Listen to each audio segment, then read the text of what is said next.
ఇప్పుడు play around చేసి చూసేసాను. ఎలాంటి చేంజెస్ రాలేదు. ఎందుకు రాలేదు? నా నేను ఇమేజ్ అనేది సెట్ చేయలేదు. ఇమేజ్ అనేది సెట్ చేయాలంటే ఎక్కడికి వెళ్తాం మనము? ఇమేజ్ అనేది బాగా కలర్‌ఫుల్‌గా ఉంటుంది కదా! ఒక వెబ్‌సైట్‌కి. ఒక వెబ్‌సైట్‌కి కలర్‌ఫుల్‌గా ఉండే ఇమేజ్ గనక పెట్టాలి అంటే ఎక్కడికెళ్ళాలి మనము? ఎక్కడికి వెళ్ళాలి? సీఎస్ఎస్‌లోకి వెళ్ళాలి. యాహ్! ఇప్పుడు నేను సీఎస్ఎస్‌లోకి వెళ్ళాను. సీఎస్ఎస్‌లోకి వెళ్ళాక మనం ఏం చేస్తాము? హెచ్‌టీఎంఎల్‌లో అయితే ఒక హెచ్‌టీఎంఎల్‌లో అయితేనేమో హెచ్‌టీఎంఎల్ ఎలిమెంట్‌ని డెవలప్ చేస్తాం. సీఎస్ఎస్‌లో అయితే మనం ఏం డెవలప్ చేస్తాము? ఒక rule set create rule set రాయాలి అంటే దానికొక సింటాక్ ఉంది. ఏం రాయాలి? ఫస్ట్ ఒక సెలెక్టర్‌ని రాసుకోవాలి. సెలెక్టర్‌ని రాయాలంటే ఏం చేయాలి మనము? డాట్ అని తీసేసుకొని ఒక నేమ్ అనేది ఇవ్వాలి. మన యొక్క డెవలప్‌మెంట్ ఏంది ఈరోజు? దివాళీ యొక్క వెబ్‌సైట్ బిల్డ్ చేయాలి. దివాళీ బిల్డ్ చేయాలి కాబట్టి దానికేమని పెట్టుకుందాం? నేమ్ మన ఇష్టం కాబట్టి Diwali hyphen top hyphen section hyphen అంటే టాప్ సెక్షన్‌లో కదా మనం పెడుతుంది. ఏం పెడుతున్నాము? ఒక ఇమేజ్‌ని పెడుతున్నాం. ఎక్కడ పెడుతున్నాం? బ్యాక్‌గ్రౌండ్‌లో కదా! అందుకని దాన్ని ఏమని పేరుతో పిలుస్తారని చెప్పాను. బీజీ హైఫన్ కంటైనర్ అంటే పేరు మన ఇష్టం. ఎలా అయినా ఇచ్చుకోవచ్చనమాట. అందరు సాఫ్ట్‌వేర్ డెవలపర్స్ అందరూ ఏం చేస్తారంటే ఇలా ఇస్తారు కాబట్టి మనం ఇలా పెట్టేసుకుంటాం. ఎందుకంటే ప్రతిరోజు దీనికి ఒక మీనింగ్ చెప్పేసేసారు. అంటే ఒక సెలెక్టర్ నేమ్ రాసేసేసారు. తర్వాత ఒక కర్లీ బ్రేస్ పెట్టారు. ఎంటర్ కొట్టేసేసాను. ఎంటర్ కొట్టినాక ఏం చేస్తాం మనము? ఇక్కడ మనం ఏదైతే రాసామో ఇక్కడ ఉన్న ఈ సెలెక్టర్ నేమ్‌ని ఏం చేసుకోవాలి సెలెక్టర్ నేమ్ అనకూడదని చెప్పాను. దాన్ని క్లాస్ నేమ్ అంటారని చెప్పాను. ఈ క్లాస్ నేమ్ మొత్తాన్ని ఏం చేయాలి? కాపీ చేసుకుందాం. డాట్ తీసేసేసి. తీసేసుకున్నాక దీన్నేం చేయాలి? ఇక్కడ ఉన్న హెచ్‌టీఎంఎల్‌లో ఉన్న స్టార్టింగ్ ట్యాగ్ ఏదైతే ఉందో ఆ స్టార్టింగ్ ట్యాగ్ పక్కన స్పేస్ ఇచ్చేసేసి సిఎస్ఎస్‌లో రాసిన స్టైల్ అంతా కూడా హెచ్‌టీఎంఎల్ ఎలిమెంట్‌కి అప్లై అవ్వాలి అంటే మనం ఏం చేస్తామంటే అట్రిబ్యూట్ సహాయంతో లింక్ చేస్తాం. అలా లింక్ చేయాలంటే ఏ అట్రిబ్యూట్‌ని వాడతాము? ఏ అట్రిబ్యూట్‌ని వాడతాము? క్లాస్. క్లాస్ అని రాసేసేసి సింటాక్ ఏంటిది అట్రిబ్యూట్ రాయాలంటే ఈజ్ ఈక్వల్ టు పెట్టేసి డబుల్ కోట్స్ పెట్టేసి ఆ డబుల్ కోట్స్ లోపల క్లాస్ నేమ్ ఏదైతే ఉందో అది ఇచ్చి ప్లే అరౌండ్ చేసి చూడాలి. నాకేమీ అప్లై కాలేదు. ఓకే. డన్. ఇప్పుడు నేనేం చేశాను, నా యొక్క వెబ్‌సైట్‌కి ఇమేజ్ గనక పెట్టాలి అంటే, మనకి కొన్ని ప్రాపర్టీస్ ఉన్నాయి సీఎస్ఎస్‌లో. ఇమేజ్ గనక మనం ఒక వెబ్‌సైట్‌కి సెట్ చేయాలంటే ఏంటి ఫస్ట్ ప్రాపర్టీ? ఏంటిది ఫస్ట్ ప్రాపర్టీ? చెప్పాలి.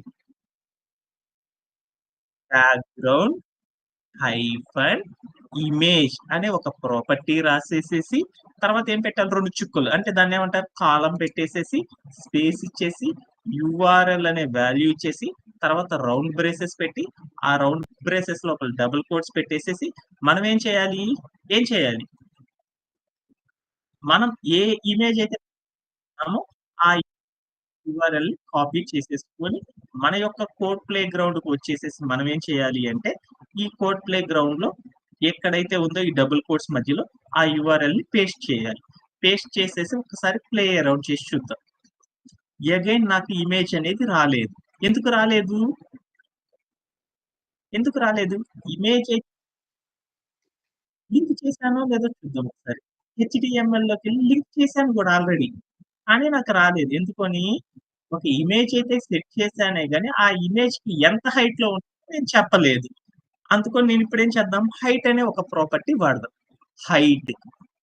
ఇమేజ్ ఎంత హైట్‌లో ఉండాలో చెప్పాలి గాబట్టి, సీఎస్ఎస్‌లో ఇమేజ్ ఎంత హైట్‌లో ఉండాలో చెప్పాలంటే మనకొక ప్రాపర్టీ ఉందనమాట. అదేంటిదంటే, హైట్ అనే రాసేసేసి, కాలన్ పెట్టేసేసి, కొంచెం స్పేస్ ఇచ్చేసేసి, తర్వాత ఏం చేయాలంటే, ఎంత హైట్‌లో ఉండాలో మనం చెప్పాలనమాట. ఎంత హైట్‌లో ఉండాలని చెప్తానంటే, 100% మన దగ్గర ఉన్న అన్ని డివైజెస్‌లో, అన్ని స్క్రీన్స్‌లో ఫుల్లుగా కనపడాలి. అంటే 100% అన్నిట్లో పర్సెంటేజ్ అన్నిట్లో కరెక్ట్‌గా కనపడాలంటే దేని ద్వారా యూజ్ చేస్తాము? పిక్సెల్స్ ద్వారా యూజ్ చేస్తామా? వ్యూ పోర్ట్ ద్వారా మెజర్ చేస్తామా? అన్ని మన దగ్గర ఉన్న డివైసెస్ ఫోన్‌లో ఒక సైజ్ ఉంటుంది. ల్యాప్‌టాప్ ఒక సైజ్ ఉంటుంది. అండ్ కంప్యూటర్ ఒక టైప్ ఉంటుంది. అన్ని రకాల డివైసెస్‌లో కూడా మనం పెట్టిన ఇమేజ్ ఫుల్ స్క్రీన్‌లో కనపడాలి అంటే ఏం రాయాలంటే 100 రాసేసేసి దాని పక్కన మెజరింగ్‌గా వీహెచ్ అనేది గనక పెట్టేస్తే ఏమైద్ది అంటే మన ఇమేజ్ అనేది కంప్లీట్‌లీ వచ్చేస్తుందన్నమాట. ఓకే. నేను తీసుకున్న మెజర్‌మెంట్‌లో చూడు ఇమేజ్ అనేది కరెక్ట్‌గా ఫిట్ అవ్వలేదు. ఎందుకంటే అది పెద్దదయిపోయిందనమాట. నేనిక్కడ తీసుకున్న ఇమేజ్ ఎలా ఉందో చూడు. ఇక్కడ తీసుకున్న ఇమేజ్ ఎలా ఉంది? చిన్నదిగా ఉంది. కానీ నాకిక్కడ చూడు ఎలా ఉందో చాలా పెద్దదిగా ఉంది. ఎందుకని ఈ ఇమేజ్‌ని నేనేం చేద్దామంటే కరెక్ట్‌గా ఫిట్ అవ్వాలి అంటే మరొక ప్రాపర్టీ ఉంది. ఏం ప్రాపర్టీ వసంత?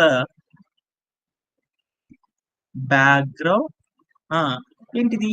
హైఫన్ సైజ్ అనే ఒక ప్రాపర్టీ రాసేసేసి వాల్యూ ప్లేస్‌లో ఏమివ్వాలంటే కవర్ అనే వాల్యూ గనుక ఇచ్చేసామనుకో, మనం ఎంతైతే మెజర్‌మెంట్ చేసామో ఆ మెజర్‌మెంట్‌లో ఎగ్జాక్ట్‌లీ మన యొక్క ఇమేజ్ అనేది సెట్ అవుతుందనమాట. ఇట్లా సెట్ అవుతుందనమాట. ఓకేనా? Okay done. యాక్చువల్లీ ఇప్పుడు గో ఫర్ మన యొక్క ఆర్కిటెక్చర్‌లోకెళ్దాం. మన యొక్క పీపీటీలోకి వెళ్దాం. పీపీటీలో చూస్తే మనం డెవలప్‌మెంట్ చేసే ఇమేజ్ అనేది ఎంతుందో చూద్దాం ఒకసారి. ఇదే కదా మనం డెవలప్ చేయాల్సిన భాగం లెఫ్ట్ సైడ్ ఉన్నది. టోటల్ ఇమేజ్ 100% అంటే మనం డెవలప్ చేయాలనుకున్న భాగం చూడు ఎంత హైట్ ఉందో? ఎంత హైట్ ఉంది? చాలా తక్కువ పర్సెంటేజ్‌లో ఉంది కదా! అంటే హైట్ 100% ఇవ్వకుండా కొంచెం తగ్గిద్దాం అనుకున్నాను. ఎంత తగ్గిద్దాము అనుకున్నానంటే చూద్దాం. ఈ ఇమేజ్ ఎంత ఉండొచ్చు? టోటల్ ఇమేజ్‌లో నుండి ఒక 30% అనుకున్నాను. అంటే హైట్ నేను ఇంత ఇవ్వకుండా నేనేం చేశానంటే 30 ఇచ్చి చూద్దాం. 30 ఇచ్చి చూసేసాను. 30 ఇచ్చి ప్లే అరౌండ్ చేసి చూసేసాను. యాహ్! మన ఇమేజ్ చూడు ఎలా వచ్చేసిందో. ఎగ్జాక్ట్‌లీ అక్కడ ఉన్నట్లు వచ్చేసేసిందనమాట. ఏమన్నా డౌట్ ఉందా? ఓకే. ఫస్ట్ మనం ఏం చేసాము? ఒక కంటైనర్‌కి ఒక ఇమేజ్ అనేది సెట్ చేయడం అనేది మన అందరికి నేర్చేసేసుకున్నాం. ఏమన్నా డౌట్స్ ఉన్నాయా? ఇక్కడ దాకా చెప్పిన పార్ట్ ఆఫ్ డెవలప్‌మెంట్‌లో ఏమన్నా డౌట్ ఉన్నాయంటే మళ్ళీ రీయూజ్ చేసేసి మళ్ళీ నేర్చుకుందాం. ఏమన్నా డౌట్ ఉందా? Vasantha do you have any query? ఓకేనా? Done. And next part of development అనేది ఒకసారి చూద్దాం. Okay done.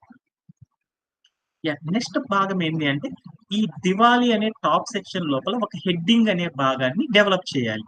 ఆ డెవలప్‌మెంట్ చేయాలి అంటే ఏం చేయాలి? Celebrate Diwali with your friends అనే ఒక హెడ్డింగ్ అనేది మనం ఏం చేయాలంటే ఈ ఇమేజ్‌కి సెట్ చేయాలి. అలా సెట్ చేయాలి అంటే మనం ఇప్పుడు దాకా నేర్చుకున్న ప్రాపర్టీస్ ఏంది? టెక్స్ట్ ప్రాపర్టీస్, బాక్స్ ప్రాపర్టీస్‌ని యూజ్ చేసేసి సెట్ చేయొచ్చన్నమాట. అలా ఎలా సెట్ చేస్తామనేది ఒక్కసారి మనం నేర్చేసేసుకుందాం. ఓకేనా? డన్. మనం ఏం చేసాము? ఈ ఈ ఇమేజ్ మీద ఒక టెక్స్ట్ అనేది రావాలి. అది ఏ టెక్స్ట్? హెడ్డింగ్ అనే టెక్స్ట్ రావాలి. ఒక టెక్స్ట్ రాయాలి అంటే ఎక్కడ చేస్తాము? హెచ్‌టీఎంఎల్‌లో రాస్తాం. హెచ్‌టీఎంఎల్‌లో బాడీ అనే భాగం దగ్గరికి వెళ్ళేసి ఒక హెడ్డింగ్ అనే భాగాన్ని డెవలప్ చేద్దాం. హెడ్డింగ్ అనే భాగం డెవలప్ చేయాలంటే హెడ్డింగ్ అనేది ఒక హెచ్‌టీఎంఎల్ ఎలిమెంట్. హెచ్‌టీఎంఎల్ ఎలిమెంట్‌కి సింటాక్స్ ఏంటిది? ఒక స్టార్టింగ్ ట్యాగ్ రాయాలి. తర్వాత కాంటెంట్ రాయాలి. తర్వాత ఎండ్ ట్యాగ్ అనేది మనం రాయాలన్నమాట. స్టార్టింగ్ ట్యాగ్ రాయాలి అంటే అది ఎలా ఉంటుందో చూడు. స్టార్టింగ్ ట్యాగ్ ఎలా ఉంటుంది? యాంగులర్ బ్రేస్ అంటే లెస్ థాన్ సింబల్‌ని సాఫ్ట్‌వేర్‌లో ఏమని పిలుస్తారంటే యాంగులర్ బ్రేస్ అంటారు. యాంగులర్ బ్రేస్ రాసేసాను. తర్వాత ట్యాగ్ ఇవ్వాలి. హెడ్డింగ్ అనే పేరుని రాయాలి అంటే ట్యాగ్ ఏమని రాస్తారు? హెచ్1 అనే సింబల్‌తో ఇండికేట్ చేస్తారు. ఇండికేట్ చేసిన తర్వాత ఏం రాయాలి? గ్రేటర్ థాన్ సింబల్ ఉండాలి. గ్రేటర్ థాన్ సింబల్ అంటే ఏంది? యాంగులర్ బ్రేస్‌ని క్లోజ్ చేసేసారు. క్లోజ్ చేసేసాను. తర్వాత ఏం డెవలప్ చేయాలో చూద్దాం. ఒక్కసారి మన పీపీటీలోకెళ్దాం. ఇదే కదా! ఇదే కదా హెడ్డింగ్‌గా ఉందన్నమాట. హెడ్డింగ్ అనే భాగాన్ని స్టార్ట్ ట్యాగ్ రాసాను. తర్వాత కంటెంట్ ఇక్కడ ఏదైతే మ్యాటర్ ఉందో ఈ మ్యాటర్ మొత్తాన్ని కాంటెంట్ అంటారన్నమాట. ఆ కాంటెంట్ అనేది ఒకసారి రాద్దాం కంటెంట్‌ని. ఏంటిది? ఏంటిది నాన్న? సె celebrate one second. Diwali one more second. Diwali with your friends. ఓకేనా? కాంటెంట్ అయిపోయింది. ఒకసారి అగైన్ డబుల్ చెక్ చేసుకున్నాను. ఏంటిది? Celebrate Diwali with your friends. Okay done. మొత్తం కూడా కాంటెంట్ రాసేసేసాను. కాంటెంట్ రాసినాక హెచ్‌టీఎంఎల్ ఎలిమెంట్‌లో ఎండ్ ట్యాగ్ రాయాలంటే సింటాక్స్ ఏంటిది? ఏంటిది? కళ్యాణ్ సింటాక్స్ ఏంటిది? యాంగులర్ బ్రేస్ క్లోజ్ చేసేసి యాంగులర్ బ్రేస్ ఓపెన్ చేసేసి ఫార్వర్డ్ స్లాష్ ఇచ్చేసేసి ట్యాగ్ అనేది ఇవ్వాలి.